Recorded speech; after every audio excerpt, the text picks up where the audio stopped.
What if the Conjuring House isn't just a legend, but something alive? Something that watches, listens, and reacts to whoever enters.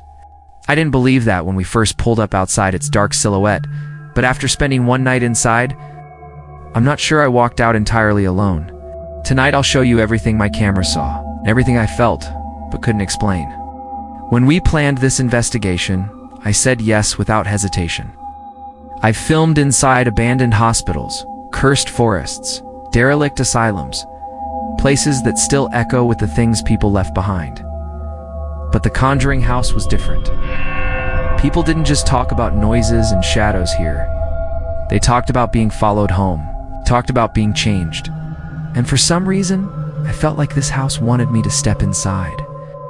We reached the property just as the sun was slipping behind the tree line. And the moment I opened the car door, camera in hand, the air felt wrong, quiet, too still, like the entire place was holding its breath. As we walked toward the door, I kept catching the feeling that something behind the windows was watching us approach. I brushed it off. I had a job to do. Crossing the doorway was the first moment I realized something was off. My camera temperature dropped almost instantly. I checked the settings twice. The reading stayed cold. I told myself the house was just drafty, but deep down I knew it was more than that. Inside, the wooden floors creaked, like someone was walking just one step ahead of us. I filmed every room. The cellar stairs where people reported violent outbursts. The living room where shadows paced. The hallway upstairs where something was said to tug at clothing in the dark. Even before nightfall, the house felt heavy, like every wall was listening. We started setting up equipment, thermal cameras to track cold spots, EVP recorders to pick up spirit voices, EMF detectors to monitor electrical spikes, and the SLS camera that maps out figures we can't see. I placed the EVP recorder on the table. A cold breath brushed the back of my neck. I spun around. No one was there. I told myself it was imagination, but it didn't feel like imagination. As the night grew darker, the energy changed. It started with small sounds, a faint knock against a wall, a slow shuffle upstairs where none of us were standing.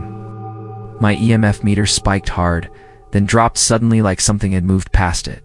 The thermal camera in my hand fogged as if a cold wave slid right through me. I checked the first EVP recording just to test audio levels, and froze when I heard a soft whisper directly beside the microphone. Two unmistakable words: "Get out." I didn't hear it in real time, only on playback. I didn't tell the others at first. Part of me didn't want to believe it. Minutes later, while filming the dining room, my camera caught a chair sliding just a few inches across the floor. Not much, but enough to make my breath hitch. My hands were shaking in that footage. The cellar was where everything escalated.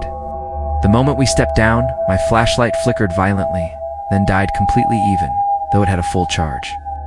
The air turned heavy, suffocating, like we weren't alone in that cramped space. Then I felt something touch me. Fingers cold and deliberate, running lightly across the back of my neck. I froze. I couldn't breathe. It wasn't a breeze. It wasn't a fear response. It was contact. But the worst moment came at 3:18 in the morning. I lifted the SLS camera toward the hallway, and a full figure appeared behind me, perfectly shaped, perfectly still. I remember asking, half joking, if someone was standing there, but the doorway was empty. The figure stayed on the screen, inches from my back, like it was studying me. When I finally turned around, no one was there, but the weight on my chest stayed for minutes. As dawn finally broke, we gathered to review the evidence, eyes burning, nerves shot, and that's when the true horror of the night settled in. We heard voices we never heard in person, saw shadows crossing hallways we weren't near, and in one clip, a dark silhouette stood in the cellar doorway behind me while I was filming something none of us saw in real time. We sent the clearest EVPs to a researcher who analyzed them. Their response was blunt. These weren't random noises. They were intelligent. Something was responding to us. When morning light finally hit the house, we packed up in near silence. Odd. Even walking toward the door, I felt like something was lingering behind me, watching us leave. I filmed a final clip on the porch, my voice shaking from exhaustion and fear. This wasn't just a haunted house. Whatever's inside that place, it knows who enters.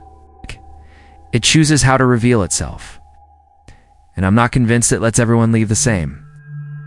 Even now, I keep hearing faint sounds that weren't in the original audio. Maybe it's interference. Maybe it's imagination. Or maybe something followed me home. If you want us to investigate another haunted location, tell me in the comments. Just remember, after what happened in the Conjuring House, I'm not sure I'll ever look at the dark the same way again.